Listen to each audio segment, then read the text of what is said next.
Peter Thiel এবং black মাস্টার্সের লেখা 0 to 1 বইটা বিজনেস ওয়ার্ল্ডে এতটাই জনপ্রিয় যে শত শত উদ্যোক্তা গড়ে ওঠার পাশাপাশি গ্লোবালি মাল্টি বিলিয়ন ডলারের বিজনেস সেট আপ গড়ে উঠেছে শুধুমাত্র 0 to 1 বইয়ের ফর্মুলা ব্যবহার করে। আজকে 0 to 1 বইয়ের বেসিক যে লেসনগুলো আছে সেগুলো আপনাদের সাথে শেয়ার করছি। বইয়ের প্রথমে আছে 1 to N, তার মানে হচ্ছে যে বিজনেস সেট আপ বা যে বিজনেস আইডিয়া আগে থেকেই ছিল, জাস্ট আপনি কপি করে শুরু করেছেন। এতে করে নতুন কোনো কিছু তো সৃষ্টি হলোই না, বরঞ্চ বিজনেসে কম্পিটিশন বেড়ে গেল। আর 0 to 1 হচ্ছে একেবারে নতুন আইডিয়া, যেটা আগে কখনোই ছিল না, জাস্ট আপনি স্টার্ট করেছেন। এটা আপনাকে শূন্য থেকে একে নিয়ে আসে। এই বইয়ের একটা শক্তিশালী লাইন হচ্ছে কম্পিটিশন ইজ ফর লুজার।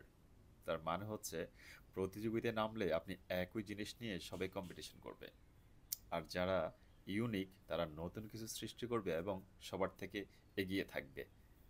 এই বইয়ের আরেকটি লেসন হচ্ছে এরকম: future is built, not predicted. ভবিষ্যৎ কখনো অনুমান করে আসে না। আজকের দিনে আপনি যেটা সৃষ্টি করবেন, আজকের দিনে যেটা আপনি বানাবেন, সেটা আগামী দিনের ভবিষ্যৎকে নেতৃত্ব দেবে। ফাইনালি 0 to 1 বই আমাদেরকে যা শেখায়: don't copy, create something new.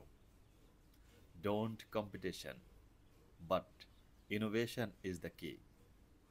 Move forward with bold vision. Thank you.